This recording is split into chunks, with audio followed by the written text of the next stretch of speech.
Tuhan, senang sekali kita bisa bersama-sama di dalam ibadah kita pada hari ini. Dan bulan Agustus selalu menjadi bulan yang istimewa bagi bangsa kita Indonesia. Itu sebabnya dalam kesempatan ini saya akan menyampaikan kebenaran firman Tuhan dengan judul Cinta untuk Bangsa. Saya ingin mengajak Bapak, Ibu, dan Saudara bersama-sama untuk melihat satu bagian firman Tuhan di dalam Nehemia pasal yang kedua, ayat 1 sampai dengan ayat yang ke-5. Demikian firman Tuhan. Nehemia pasal 2 ayat 1 sampai dengan ayat yang ke-5, pada bulan Nisan tahun ke-20 pemerintahan Raja Artasasta. Ketika menjadi tugasku untuk menyediakan anggur, aku mengangkat anggur dan menyampaikannya kepada raja. Karena aku kelihatan sedih yang memang belum pernah terjadi di hadapan raja, bertanyalah ia kepadaku, "Mengapa mukamu muram? Walaupun engkau tidak sakit, engkau tentu sedih hati." Lalu aku menjadi sangat takut. Jawabku kepada raja, "Hiduplah raja untuk selamanya. Bagaimana mukaku tidak akan muram kalau kota tempat peguburan nenek moyangku telah menjadi reruntuhan dan pintu-pintu gerbangnya habis dimakan api?" Lalu kata raja kepadaku, "Jadi apa yang kau inginkan?" Maka aku berdoa kepada Allah semesta langit. Kemudian jawabku kepada raja, "Jika raja menganggap baik dan berkenan kepada hambamu ini, utuslah aku ke Yehuda, ke kota pekuburan nenek moyangku, supaya aku membangunnya kembali." Amin. Bapak, Ibu, dan Saudara yang dikasihi Tuhan, kita melihat ada sebuah kerinduan yang dinyatakan oleh seorang yang bernama Nehemia tentang apa yang harus dia lakukan dan kerjakan untuk tanah airnya, untuk bangsanya. Nehemia menjadi contoh yang baik bagi setiap kita, memberikan teladan kepada kita untuk mencintai tanah airnya. Sebagai orang yang percaya, kita pun dipanggil untuk hal yang sama, bahwa kita adalah orang-orang yang dilahirkan di Indonesia, kita tumbuh besar, kita hidup di tanah ini, dan kemudian kita juga adalah orang-orang yang akan berbuat sesuatu untuk bangsa kita ini. Nah, apa yang kita bisa pelajari bersama-sama dari Nehemia tentang karya yang nyata, wujud cintanya kepada bangsanya? Yang pertama, saya melihat bahwa Nehemia adalah seorang yang mau menjadi bagian dari bangsanya. Dia adalah seorang yang pada waktu itu sedang berada di dalam pembuangan. Dan kemudian dia juga adalah seorang yang sudah memiliki karya, profesi, pekerjaan. Dan pada waktu itu dinyatakan oleh kitab Nehemia bahwa dia adalah seorang juru minuman raja. Dia adalah seorang yang selalu meracik minuman terbaik untuk raja. Dan dia sudah punya pekerjaan di istana itu. Tetapi pekerjaannya itu, saudara yang dikasihi Tuhan, tidak membuat dia kemudian merasa untuk selalu nyaman ada di tempat itu dan melupakan jati dirinya, melupakan siapakah dia sesungguhnya. Kita bisa melihat bahwa Nehemia selalu rindu menjadi bagian dari bangsanya, dan dia tidak pernah lupa akan akarnya, dia berasal dari mana. Nehemia pada waktu itu punya lokasi, posisi, dan juga mungkin tempat yang sangat jauh dari tanah airnya. Tetapi hatinya selalu menjadi bagian dari bangsanya. Dia tidak pernah melupakan tanah airnya. Dia mendengar bahwa ada sesuatu yang sedang terjadi. Ada keluh kesah, ada hal-hal yang buruk sedang terjadi di dalam bangsanya. Dan itu sebabnya kemudian rasa cinta tanah air muncul di dalam dirinya. Karena mereka adalah orang-orang yang sedang tertindas. Karena bangsa Yehuda pada waktu itu sedang mengalami pergumulan. Dan Nehemia sebagai bagian dari bangsa itu tidak melupakan tanggung jawabnya. Saudara yang dikasihi Tuhan, kita semua sebagai orang-orang percaya yang ditempatkan oleh Tuhan di dalam bangsa ini adalah bagian integral dari tanah air kita ini, adalah bagian dari bangsa di mana kita dilahirkan, tanah di mana kita dibesarkan, tanah di mana kita hidup, kita melayani Tuhan, dan kita memberikan yang terbaik bagi Tuhan di Indonesia ini. Itu sebabnya mari kita melihat panggilan kita sebagai orang percaya, sebagai bagian yang betul-betul ada di dalam bangsa ini. Mungkin sebagian orang berkata bahwa jumlah kita sedikit, kita minoritas, kita sering terpinggirkan. Bagaimana bisa saya menjadi bagian dari bangsa ini? Mari kita belajar dari beberapa orang Kristen yang di awal kemerdekaan atau pada masa perjuangan kemerdekaan menyerahkan hidup mereka untuk bangsa ini. Yang pertama saya ingin mengajak kita untuk belajar dari seorang yang bernama Johannes Leimena. Seorang yang berdarah Maluku, tetapi kemudian menyerahkan hidupnya kepada bangsanya karena dia menjadi bagian dari bangsa ini. Dia tidak hanya menjadi orang yang menyerahkan hidupnya, membaktikan hidupnya untuk sukunya saja, untuk suku Ambon, tetapi dia sudah menyerahkan hidupnya untuk Indonesia karena dia menjadi bagian dari bangsa ini. Dia adalah seorang dokter yang bersahaja, hidupnya sangat sederhana. Beberapa laporan menyatakan bahwa dia hanya memiliki beberapa potong baju. Dan ketika sebuah acara kenegaraan terjadi, dia meminjam jas dari temannya. Tetapi dia adalah seorang yang betul-betul menjadi bagian dari Indonesia dan menyerahkan apa saja yang dia punya, ilmunya, kemampuannya, kapasitasnya, kompetensinya untuk bangsa ini. Saudara, dia adalah seorang dokter yang oleh Bung Karno digelari pendetaku. Kenapa? Bung Karno mengatakan, aku tidak pernah menemukan orang sejujur Johannes Leimena. Dia adalah seorang yang sangat tulus. Dia adalah seorang yang membaktikan seluruh hidupnya untuk negeri ini. Salah satu karyanya yang sangat fenomenal bagi bangsa ini adalah Salep Leimena. Pada waktu itu sedang terjadi wabah penyakit dan kemudian dia melakukan sesuatu untuk meracik salep sehingga kemudian banyak rakyat kecil yang ditolong oleh karena apa yang dilakukan oleh Leimena. Saudara, kita juga bisa belajar dari seorang lain bernama Friedrich Silaban. Siapakah Friedrich Silaban? Dia adalah seorang yang merancang, mengarsiteki sebuah bangunan fenomenal di Jakarta, yaitu Masjid Istiqlal. Bagaimana seorang anak pendeta, seorang Kristen, kemudian bisa mengikuti sayembara untuk merancang bangunan tempat ibadah lain. Saya percaya ini semua terjadi karena ada rasa memiliki, ada sikap toleransi, ada sikap yang kemudian dia kembangkan untuk tidak membeda-bedakan agama dan suku, sehingga dia bisa mengikuti sayembara itu, dan akhirnya dia yang menjadi pemenangnya. Dia adalah seorang yang ketika menang dikomentari oleh Bung Karno, presiden pada saat itu. Ini semua terjadi by the grace God only. Ini semua terjadi hanya oleh karena anugerah Tuhan. Seorang Kristen merancang bangunan masjid.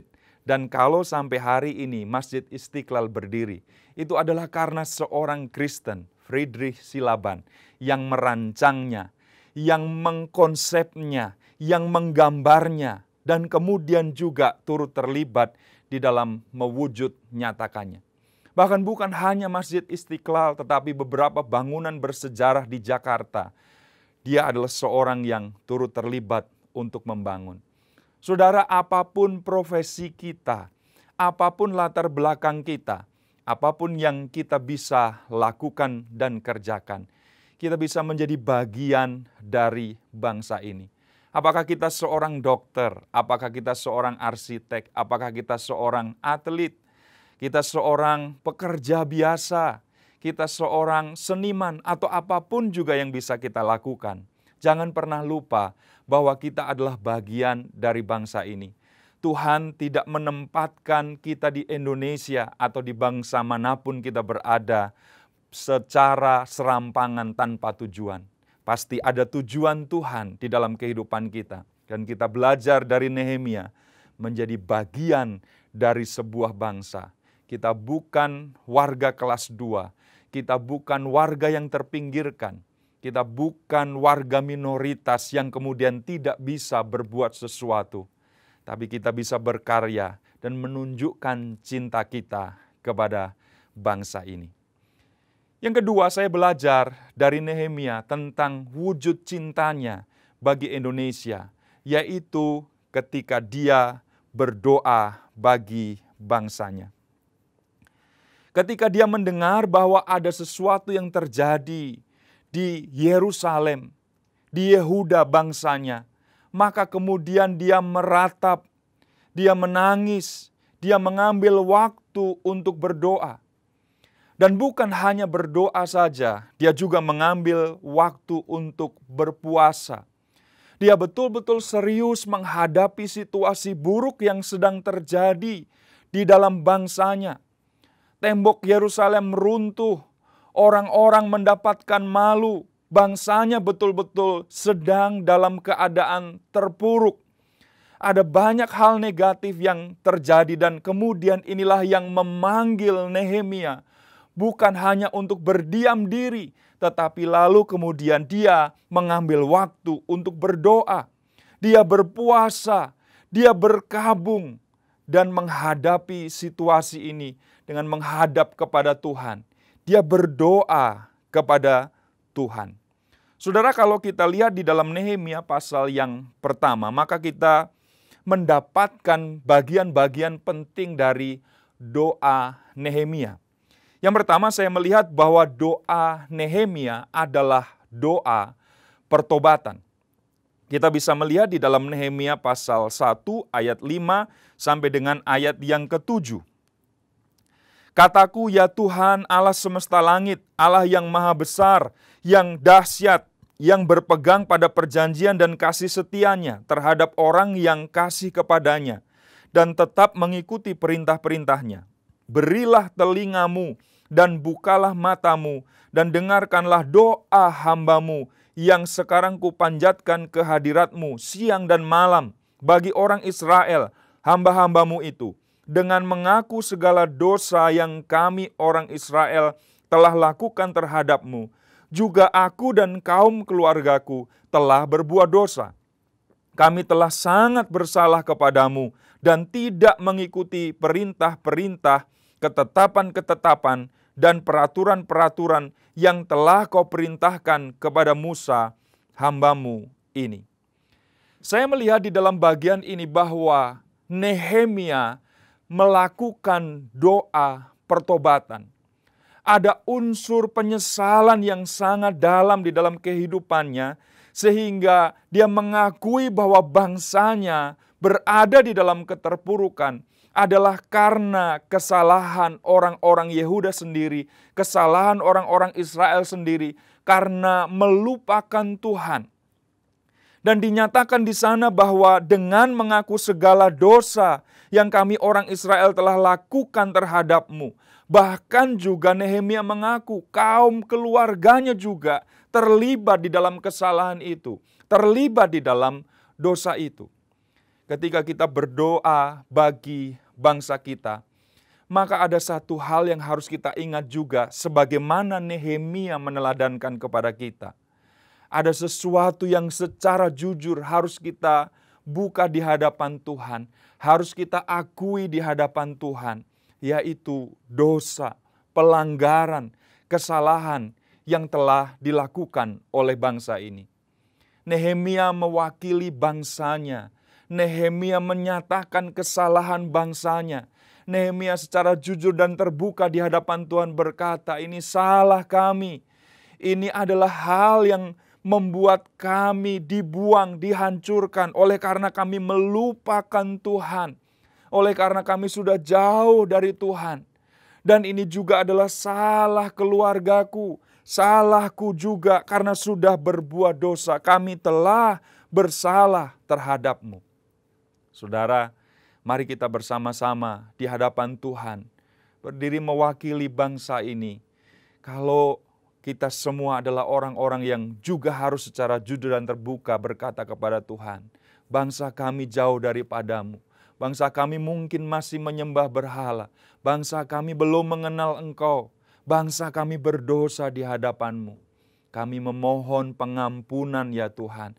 Kami memohon biarlah darah-Mu, darah Kristus itu yang menyucikan bangsa kami. Dan biarlah kita sebagai orang-orang percaya dipakai oleh Tuhan sebagai agen keselamatan bagi bangsa ini. Mewartakan kabar pertobatan, menyatakan tentang Injil kebenaran Tuhan bagi bangsa ini. Dan mari kita bersama-sama di bulan Agustus ini berkata kepada Tuhan, bangsa kami berdosa, bangsa kami bersalah. Tetapi kami memohon, ampunilah bangsa kami, nyatakanlah kasih setiamu kepada bangsa kami. Yang kedua, ada unsur doa pernyataan iman di dalam doa yang disampaikan oleh Nehemia. Di dalam Nehemia pasal 1 ayat yang ke-8 sampai 10 dinyatakan, ingatlah akan firman yang kau pesan kepada Musa hambamu itu, yakni bila kamu berubah setia, kamu akan kucerai beraikan di antara bangsa-bangsa. Tetapi bila kamu berbalik kepadaku dan tetap mengikuti perintah-perintahku serta melakukannya, maka sekalipun orang-orang buanganmu ada di ujung langit, akan kukumpulkan mereka kembali dan kubawa ke tempat yang telah kupilih untuk membuat namaku diam di sana. Bukankah mereka ini hamba-hambamu dan umatmu yang telah kau bebaskan dengan kekuatanmu yang besar, dengan tanganmu yang kuat? Nehemia di dalam bagian ini menyatakan doa pernyataan iman akan firman Tuhan yang pernah disampaikan oleh hambanya Musa kepada bangsa itu. Nehemia menyatakan bahwa di dalam doanya dia meyakini ketika bangsa itu berbalik dari Tuhan, Tuhan akan membuat bangsa itu terhukum. Tetapi ketika bangsa itu bertobat, maka kemudian Tuhan akan menunjukkan kasih setianya kepada bangsa Israel. Itulah sebabnya Nehemia berdoa, ingatlah akan apa yang sudah engkau sampaikan kepada Musa hambamu mengenai bangsa kami. Dan inilah juga yang kita doakan bagi Indonesia. Kita punya deklarasi iman. Kita punya keyakinan bahwa Tuhan akan berperkara bagi bangsa kita Indonesia. Dan kita percaya bahwa Tuhan juga menaruh hati atas bangsa ini. Dia mengasihi semua bangsa apapun warna kulitnya, apapun sukunya, apapun latar belakangnya. Semua ada di dalam kasih Tuhan. Ketika setiap orang dari suku apapun datang kepada Yesus, lalu kemudian percaya kepadanya sebagai Tuhan dan Juru Selamat, kita semua meyakini Tuhan akan menyelamatkan mereka, siapapun mereka. Karena itu saudara yang dikasihi Tuhan, mari kita teladani Nehemia yang berdoa dengan sebuah deklarasi iman, pernyataan iman akan firman Tuhan, akan janji Tuhan yang pernah disampaikan kepada bangsa itu. Dan yang ketiga, saya melihat bahwa sesudah itu barulah Nehemia menyampaikan permohonan kepada Tuhan. Dia tidak langsung datang kepada Tuhan untuk menyatakan permintaan, untuk menyatakan permohonan kepada Tuhan. Tetapi dia datang kepada Tuhan dengan terlebih dahulu melakukan pengakuan dosa. Dia kemudian menyatakan kepada Tuhan imannya akan janji Tuhan. Baru sesudah itu dia menyampaikan permohonan. Di dalam Nehemia pasal 1 ayat yang ke-11 dinyatakan, ya Tuhan, berilah telinga kepada doa hambamu ini dan kepada doa hamba-hambamu yang rela takut akan namamu, dan biarlah hambamu berhasil hari ini dan mendapat belas kasihan dari orang ini. Ketika dia mau menghadap raja, dia berdoa kepada Tuhan. Dia melandaskan imannya kepada Tuhan. Dia percaya kepada janji Tuhan. Barulah kemudian dia menyampaikan permintaan itu kepada Tuhan. Dia meminta supaya raja berbelas kasihan. Dia meminta kepada Tuhan supaya Tuhan mengubah hati raja. Dan kita tahu bahwa kemudian Nehemia mendapatkan belas kasihan. Mari kita datang kepada Tuhan dengan permohonan. Karena hanya kepadanya kita bisa menyampaikan setiap kebutuhan kita, pergumulan kita, termasuk pergumulan kita atas bangsa ini. Termasuk ketika kita menangis atas bangsa ini. Bangsa yang mungkin terus sedang berhadapan dengan berbagai macam masalah, terutama pandemi yang belum berlalu. Ada masalah ekonomi, ada masalah sosial, ada masalah keamanan, dan berbagai macam masalah yang lain. Mari kita datang kepada Tuhan Yesus, pribadi yang sanggup untuk mengatasi semua pergumulan itu. Pribadi yang sanggup mengulurkan tangannya, yang sanggup untuk menyentuh hati para pemimpin. Pribadi yang sanggup untuk mengerjakan jauh lebih besar daripada apa yang kita mohonkan, daripada apa yang kita harapkan, daripada apa yang kita doakan. Mari kita selalu datang kepada Dia dan menyatakan setiap permohonan kita dengan percaya bahwa Tuhan pasti mengerjakan sesuatu untuk Indonesia. Saudara yang dikasihi Tuhan, cinta kita untuk bangsa kita bisa kita wujudkan dengan selalu berpikir bahwa kita adalah bagian dari bangsa ini. Dengan selalu menunjukkan kecintaan kita kepada bangsa di mana kita dilahirkan ini. Dan yang kedua, kita juga menunjukkan cinta kita bagi bangsa kita ketika kita berdoa, berpuasa, berkabung bagi pergumulan bangsa ini.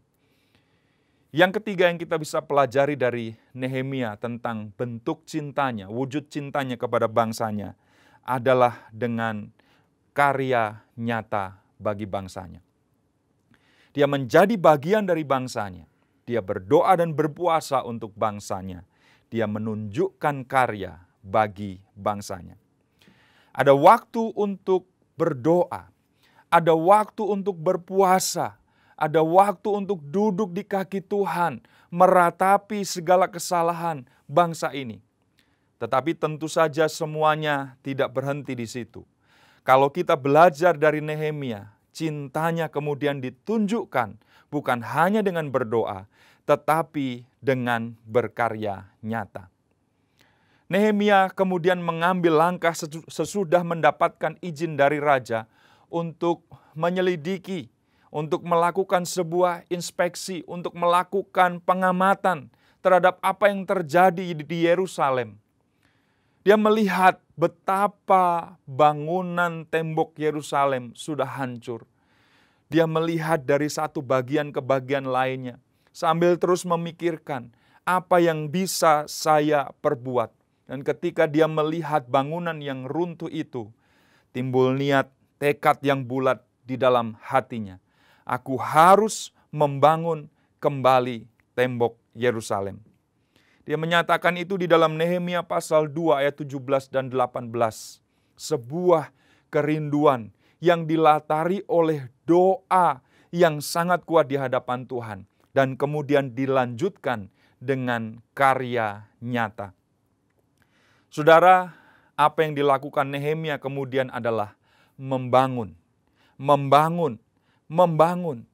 Dia kerahkan semua potensi yang dimiliki oleh bangsa itu. Dia bekerja sama, dia membuat tim, dia membuat perencanaan. Dan akhirnya dia melakukan pekerjaan itu. Dan Nehemia 6 ayat 15 menyatakan, bangsa itu kemudian berhasil menyelesaikan pembangunan tembok Yerusalem. Nama Tuhan dipermuliakan. Nama Tuhan diagungkan oleh karena karya nyata yang dia lakukan. Kalau kita mencintai bangsa kita, tidak hanya cukup dengan berdoa. Saya percaya doa itu baik, doa itu harus kita lakukan. Tetapi juga harus kita lanjutkan dengan karya nyata. Nehemia tidak berhenti dengan berdoa, tetapi justru dengan berdoa, dia mendapatkan kuasa, dia mendapatkan urapan, dia mendapatkan banyak ide, dia mendapatkan kekuatan yang baru untuk melakukan sesuatu. Dan dia wujud nyatakan apa yang sudah dia doakan itu di dalam membangun kembali tembok Yerusalem. Ketika tembok berhasil dibangun, kepercayaan diri orang-orang Israel, orang-orang di Yerusalem dibangkitkan. Mereka kembali kepada penyembahan terhadap Tuhan. Mereka mengenal Tuhan lebih dalam. Mereka ada di dalam persekutuan kembali kepada Tuhan. Nama Tuhan dipermuliakan di sana. Sekali lagi, apapun latar belakang kita, apapun profesi yang kita miliki, mari kita mengerjakan karya untuk bangsa kita. Awal bulan ini kita mengingat ada seorang pebulu tangkis yang sangat luar biasa mempersembahkan medali emas pada ganda putri untuk Indonesia. Namanya adalah Grecia Polii. Bagaimana seorang perempuan yang mengasihi Tuhan dan kemudian berjuang, berkarya nyata, melakukan sesuatu untuk bangsanya. Saya juga mengingat ada seorang dokter yang sangat luar biasa, memiliki sebuah kapal untuk dia pakai melayani ribuan orang di daerah-daerah pesisir. Namanya adalah Dr. Lee Darmawan. Dia membaktikan hidupnya dengan kapal yang dia kemudian pakai sebagai rumah sakit apung. Dia membangun kapal itu, dia gunakan kapal itu untuk berlayar dari satu pulau ke pulau yang lain. Meskipun kita mendengar bahwa kapal itu karam beberapa waktu yang lalu. Tetapi bukankah ini adalah sebuah hal yang sangat luar biasa yang dinyatakan oleh seorang anak Tuhan bagi bangsa ini. Karena dia mengasihi bangsa ini, mengasihi orang-orang yang tidak pernah mendapatkan fasilitas kesehatan yang layak. Itu sebabnya dia menjangkau orang-orang itu dengan rumah sakit apung ini. Saudara, kita perlu mendoakan supaya kapal yang karam itu bisa diganti lagi. Bahkan kalau perlu kita melakukan sesuatu sekecil apapun yang kita bisa kerjakan, sehingga kapal yang baru bisa tersedia dan banyak orang bisa dijangkau lagi dengan sarana tersebut. Saudara, langkah kecil apapun yang kita bisa kerjakan untuk Indonesia selalu ada arti. Tetapi kita tidak melakukannya untuk kepujian kita. Kita tidak mengerjakannya untuk kesombongan kita. Tetapi semuanya adalah bukti bahwa kita mengasihi bangsa kita. Saudara yang dikasihi Tuhan, mari kita belajar dari Nehemia, seorang yang betul-betul mengasihi bangsanya, tetapi bukan hanya berdiam diri, bukan hanya dengan kata-kata kosong, tetapi dia lakukan yang terbaik untuk bangsanya. Dengan demikian juga kita mau melakukan sesuatu bagi bangsa kita, Indonesia. Di akhir pemberitaan firman Tuhan ini, mari bersama-sama kita mengambil waktu meresponi firman Tuhan dengan menaikkan bersama-sama pujian ini, doa kita kepada Tuhan untuk Indonesia, dan kita percaya Tuhan mengulurkan tangannya untuk menjawab kita.